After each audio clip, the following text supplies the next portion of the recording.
Hi, 8th grade. So this week marks our last graded assignment time, which is very exciting. Please make sure that you get all your no writing finished by Monday, May 11th, and that you have your journals updated and resubmit those. And I'll change the deadline on Google Classroom too for you because those will be due May 11th. And then the only thing you have to do the week of May 11th to May 15th is read. And also, if you have any incompletes, you want to get those in before the 15th. I can't grade past the 15th because grades are going to be due. Okay? So today we are starting on page 185, A Good Girl. And as you can see, we're not going to finish the book before the school year's over. That's okay. I want you, if you have the time this summer, and I think we're all going to be having some time this summer, to continue reading. Okay? On your own, no other assignment, just really fall in love with this book because it's such a good book and I've really enjoyed getting it started with you. So I'm on page 185, A Good Girl. In November 1940, when Max Vandenberg arrived in the kitchen of 33 Himmel Street, he was 24 years old. His clothes seemed to weigh him down, and his tiredness was such that an itch could break him in two. He stood shaking and shaken in the doorway. "Do you still play the accordion?" Of course, the question was really, "Will you still help me?" Liesel's papa walked to the front door and opened it. Cautiously, he looked outside each way and returned. The verdict was nothing. Max Vandenberg, the Jew, closed his eyes and drooped a little further into safety. The very idea of it was ludicrous, but he accepted it nonetheless. Hans checked that the curtains were properly closed. Not a crack could be showing. As he did so, Max could no longer bear it. He crouched down and clasped his hands. The darkness stroked him. His fingers smelled of suitcase, metal, Mein Kampf, and survival. It was only when he lifted his head that the dim light from the hallway reached his eyes. He noticed the pajamaed girl standing there in full view. "Papa?" Max stood up like a struck match. The darkness swelled now around him. "Everything's fine, Liesel," Papa said. "Go back to bed." She lingered a moment before her feet dragged from behind. When she stopped and stole one last look at the foreigner in the kitchen, she could decipher the outline of a book on the table. "Don't be afraid," she heard Papa whisper. "She's a good girl." For the next hour, the good girl lay wide awake in bed, listening to the quiet fumbling of sentences in the kitchen. One wild card was yet to be played. A short history of the Jewish fistfighter. Max Vandenberg was born in 1916. He grew up in Stuttgart. When he was younger, he grew to love nothing more than a good fistfight. He had his first bout when he was 11 years old and skinny as a whittled broom handle. Wenzel Gruber. That's who he fought. He had a smart mouth, that Gruber kid, and wire curly hair. The local playground demanded that they fight, and neither boy was about to argue. They fought like champions. For a minute. Just when it was getting interesting, both boys were hauled away by their collars. A watchful parent. A trickle of blood was dripping from Max's mouth. He tasted it, and it tasted good. Not many people who came from his neighborhood were fighters, and if they were, they didn't do it with their fists. In those days, they said the Jews preferred to simply stand and take things. Take the abuse quietly, and then work their way back to the top. Obviously, every Jew is not the same. He was nearly 2 years old when his father died, shot to pieces on a grassy hill. Remember who Max's dad is. Max's dad is the guy that saved Papa's life in World War I. So a Jew saved a German's life. When he was 9, his mother was completely broke. She sold a music studio that doubled as their apartment, and they moved to his uncle's house. There he grew up with 6 cousins who battered, annoyed, and loved him. Fighting with the oldest one, Isaac, was the training ground for his fist fighting. He was trounced almost every night. At 13, tragedy struck again when his uncle died. As percentages would suggest, his uncle was not a hothead like Max. He was the type of person who worked quietly away for very little reward. He kept to himself and sacrificed everything for his family, and he died of something growing in his stomach, something akin to a poisoned bowling ball. So like cancer. As is often the case, the family surrounded the bed and watched him capitulate. Capitulate here, if we were doing context clues practice at school, I'd make you look it up, but capitulate means surrender. Somehow, between the sadness and loss, Max Vandenberg, who was now a teenager with hard hands, blackened eyes, and a sore tooth, was also a little disappointed, even disgruntled. As he watched his uncle sink slowly into the bed, he decided that he would never allow himself to die like that. The man's face was so accepting, so yellow and tranquil, despite the violent architecture of his skull, the endless jawline stretching for miles, the pop-up cheekbones and the pothole eyes. So calm it made the boy want to ask something. Where's the fight? He wondered. Where's the will to hold on? course, at 13, he was a little excessive in his harshness. He'd not looked something like me in the face yet. Not yet. With the rest of them, he stood around the bed and watched the man die, a safe merge from life to death. The light in the window was gray and orange, the color of summer skin, and his uncle appeared relieved when his breathing disappeared completely. When death captures me, the boy vowed, he'll feel my fist on his face. Personally, I quite like that. Such stupid gallantry. Yes, I like that a lot. From that moment on, he started to fight with greater regularity. A group of die-hard friends and enemies would gather down at a small reserve on Steber Street, and they would fight in the dying light. Archetypal Germans, the odd Jew, the boys from the East, it didn't matter. There was nothing like a good fight to expel that teenage energy. Even the enemies were an inch away from friendship. He enjoyed the tight circles and the unknown, the bittersweetness of uncertainty, to win or to lose. It was a feeling in the stomach that would be stirred around until he thought he could no longer tolerate it. The only remedy was to move forward and throw punches. Max was not the type of boy to die thinking about it. His favorite fight, now that he looked back, was fight number 5 against a tall, tough, rangy kid named Walter Kugler. They were 15. Walter had won all 4 of their previous encounters, but this time Max could feel something different. There was new blood in him, the blood of victory, and it had the capability to both frighten and excite. As always, there was a tight circle crowded around them. There was grubby ground. There were smiles practically wrapped around the onlooking faces. Money was clutched in filthy fingers, and the calls and cries were filled with such vitality that there was nothing else but this. God, there was such joy and fear there, such brilliant commotion. The 2 fighters were clenched with the intensity of the moment, their faces loaded up with expression, exaggerated with the stress of it, the wide-eyed concentration. After a minute or so of testing each other out, they began moving closer and taking more risks. It was a street fight, after all, not an hour-long title fight. They didn't have all day. "Come on, Max," one of his friends was calling out. There was no breath between any of the words. "Come on, Maxie Taxi, you've got him now, you got him, Jew boy, you've got him. A small kid with soft tufts of hair, a beaten nose, and swampy eyes, Max was a good head shorter than his opposition. His fighting style was utterly graceless, all bent over, nudging forward, throwing fast punches at the face of Kugler. The other boy, clearly stronger and more skillful, remained upright, throwing jabs that constantly landed on Max's cheeks and chin. Max kept coming. Even with the heavy absorption of punches and punishment, he continued moving forward. Blood discolored his lips. It would soon be dried across his teeth. There was a great roar when he was knocked down. Money was almost exchanged. Max stood up. He was beaten down one more time before he changed tactics, luring Walter Kugler a little closer than he'd wanted to come. Once he was there, Max was able to apply a short, sharp jab to his face. It stuck, exactly on the nose. Kugler, suddenly blinded, shuffled back, and Max seized his chance. He followed him over to the right and jabbed him once more and opened him up with a punch that reached into his ribs. The right hand that ended him landed on his chin. Walter Kugler was on the ground, his blonde hair peppered with dirt. His legs were parted in a V. Tears like crystal floated down his skin, despite the fact he was not crying. The tears had been bashed out of him. The circle counted. They always counted just in case. Voices and numbers. The custom after a fight was that the loser would raise the hand of the victor. When Kugler finally stood up, he walked suddenly to Max Vandenberg and lifted his arm into the air. "Thanks," Max told him. Kugler proffered a warning. "Next time, I kill you." Although altogether, over the next few years, Max Vandenberg and Walter Kugler fought 13 times. Walter was always seeking revenge for that first victory Max took from him, and Max was looking to emulate his moment of glory. In the end, the record stood at 10-3 for Walter. They fought together until 1933, when they were 17. Grudging respect turned into genuine friendship, and the urge to fight left them. Both held jobs until Max was sacked with the rest of the Jews at the Jetterman Engineering Factory in 1935. This wasn't long after the Nuremberg laws came in, forbidding Jews to have German citizenship and for Germans and Jews to intermarry. Okay, so Nuremberg laws was one of those things that some of you researched.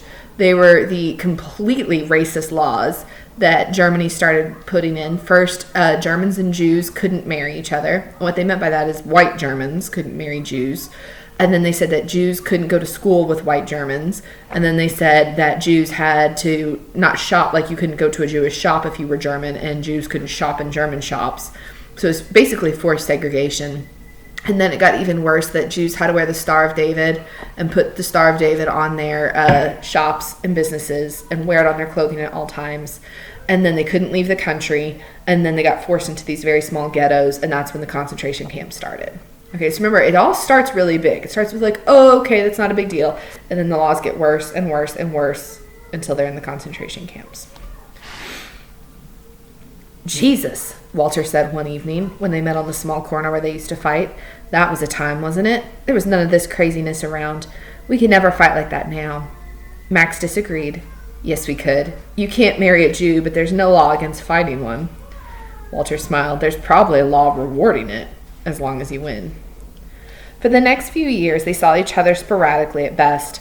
Max, with the rest of the Jews, was steadily rejected and repeatedly trodden upon, while Walter disappeared inside his job, a printing firm. If you're the type who's interested, yes, there were a few girls in those years. One named Tanya, the other Hildy. Neither of them lasted. There was no time, most likely due to the uncertainty and mounting pressure. Max needed to scavenge for work. What could he offer those girls? By 1938, it was difficult to imagine that life could get any harder. Then came November 9th. Kristallnacht. That's another one that you guys researched. The night of broken glass. It was the very incident that destroyed so many of his fellow Jews, but it proved to be Max Vandenberg's moment of escape. He was 22. Many Jewish establishments were being surgically smashed and looted when there was a clatter of knuckles on the apartment door. With his aunt, his mother, his cousins, and their children, Max was crammed into the living room. Aufmachen! The family watched each other. There was a great temptation to scatter into the other rooms, but apprehension is the strangest thing. They couldn't move. Again, open up! Isaac stood and walked to the door. The wood was alive, still humming from the beating it had just been given. He looked back to the faces naked with fear, turned the lock, and opened the door. As expected, it was a Nazi in uniform. Never. That was Max's first response. He clung to his mother's hand and that of Sarah, the nearest of his cousins. I won't leave. If we all can't go, I don't go either. He was lying. When he was pushed out by the rest of his family, the relief struggled inside of him like an obscenity. It was something he didn't want to feel, but nonetheless he felt it with such gusto that it made him want to throw up. How could he? How could he? But he did. Bring nothing, Walter told him. Just what you're wearing. I'll give you the rest. Max, it was his mother. From a drawer, she took an old piece of paper and stuffed it into his jacket pocket. If ever, she held him one last time by the elbows, this could be your last hope. He looked into her aging face and kissed her very hard on the lips. Come on. Walter pulled at him as the rest of the family said their goodbyes and gave him money and a few valuables. It's chaos out there, and chaos is what we need. Okay, so take a quick pause. Who was the Nazi at the door?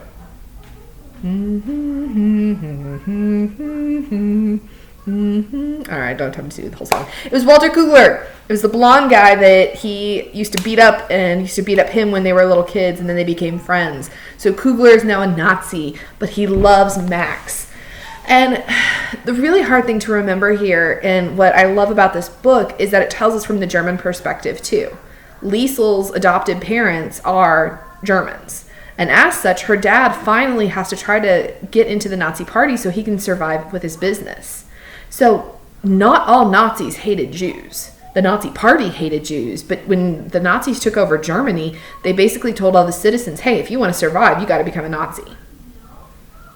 I mean, most people did. And before we can judge them too harshly and say, oh, I would never do that, what if your family needed you to? What if you were the one who needed to make the money? What if they were going to take away your siblings if you didn't? I mean, these are really hard choices. So we can't condemn people. But what I love is the story of those who, like Walter Kugler, yes, he was a Nazi, but he betrayed the Nazis and got his friend out and helped him escape. So there's hard choices. And Max here makes a hard choice too, because Walter can only take one. So he takes Max. And the reason is that, I mean, the Nazis really wanted to come after the men first.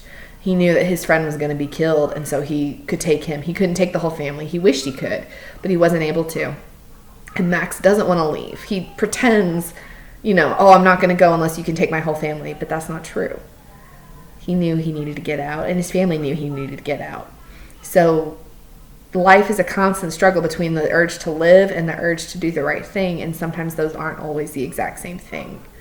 So Max leaves. He abandons his family to survive. Again, hard choice, right? We want to say wrong choice. We want to say I wouldn't do that, but we're not in that situation. All right? His friend Walter becomes Nazi. We want to say I wouldn't do that. I would never do that. Well, we don't know. We weren't there. Hard choice. All right, let's keep going. They left without looking back. It tortured him. If only he turned for one last look at this family as he left the apartment, perhaps then the guilt would not have been so heavy. No final goodbye. When he thought about traveling to Munich, clearly he wished... No final grip of the eyes. Nothing but goneness. For the next 2 years, he remained in hiding in an empty storeroom. It was in a building where Walter had worked in previous years. There was very little food. There was plenty of suspicion. The remaining Jews with money in the neighborhood were immigrating. The Jews without money were also trying, but without much success. Max's family fell into the latter category. Walter checked on them occasionally, as inconspicuously as he could. One afternoon when he visited, someone else opened the door. When Max heard the news, his body felt like it was being screwed up into a ball, like a page littered with mistakes, like garbage. Yet each day he managed to unravel and straighten himself, disgusted and thankful, wrecked, but somehow not torn into pieces. So Walter was trying to check on the family as much as he could, and then one day he checked on them and they weren't there anymore. They'd been taken. Halfway through 1939, just over 6 months into the period of hiding, they decided that a new course of action needed to be taken. They examined the piece of paper that Max was handed upon his desertion. That's right, his desertion, not only his escape. That was how he viewed it, amid the grotesquerie of his relief. We already know what was written on that piece of paper. Do you remember the piece of paper? That's right, it's Hans Huberman's address. It's getting worse, Walter told Max. Any time now they could find us out. There was much hunching in the dark. We don't know what might happen. I might get caught. You might need to find that place. I'm too scared to ask anyone for help here. They might put me in. There was only one solution. I'll go down there and find this man. If he's turned into a Nazi, which is very likely, I'll just turn around. At least we know then, richtig, which means right. Max gave up every pfennig to make the trip, and a few days later, when Walter returned, they embraced before he held his breath. And? Walter nodded. He's good. He still plays the accordion your mother told you about, your father's. He's not a member of the party. He gave me money. At this stage, Hans Huberman was only a list. He's fairly poor, he's married, and there's a kid. This sparked Max's attention even further. How old? 10. You can't have everything. Yes, kids have big mouths. We're lucky as it is. They sat in silence a while. It was Max who disturbed it. He must hate me already, huh? I don't think so. He gave me the money, didn't he? He said a promise is a promise. A week later, a letter came. Hans notified Walter Kugler that he would try to send things to help whenever he could. There was a one-page map of Molking and Greater Munich, as well as a direct route from Passing, the more reliable train station, to his front door. In his letter, the last words were obvious. Be careful. Midway through May 1940, Mein Kampf arrived with a key taped to the inside cover. The man's a genius, Max decided, but there was still a shudder when he thought about traveling to Munich. Clearly he wished, along with the other parties involved, that the journey would not have to be made at all. You don't always get what you wish for, especially in Nazi Germany. Again, time passed. The war expanded. Max remained hidden from the world in another empty room. Until the inevitable. Walter was notified that he was being sent to Poland to continue the assertion of Germany's authority over both the Poles and the Jews alike. One was not much better than the other. The time had come. Max made his way to Munich and Molking, and now he sat in a stranger's kitchen, asking for the help he craved and suffering the condemnation he felt he deserved. Hans Huberman shook his hand and introduced himself. He made him some coffee in the dark. The girl had been gone quite a while, but now some more footsteps had approached arrival. The wild card. In the darkness, all three of them were completely isolated. They all stared. Only the woman spoke. All right, so who's the wild card? We have another hint. The woman. Well, who's the woman in the house? Rosa. What is Rosa Huberman going to do with this Jew in her kitchen? The family's already starving. They're already getting watched because her husband's not a Nazi. What is the woman who cusses all the time and hits Lisa with a wooden spoon? What is she going to do? That's up for you to find out as you keep reading. I need you to read to page... let's see if you can get to part 5. So read to page 208. It's a little bit longer than we've been doing, about 8 more pages longer, but this part's really good, guys. I promise it's really good. Okay, if you get a little bored in the book, I get that. It's a long book, but we're starting to ramp up that tension. Okay, we're on that rising action. We're escalating closer and closer to the climax, and as we escalate, it gets better and better. Okay? Your assignment will be a Google Classroom question this week, so make sure you get that done, and that'll be that, plus your note writing and your journals will be the last grades to go in the grade book. I hope you've been liking the book. I like reading to you, even if I'm just staring at a computer video camera. Try not to look at myself. I love you very much. I miss you. Bye.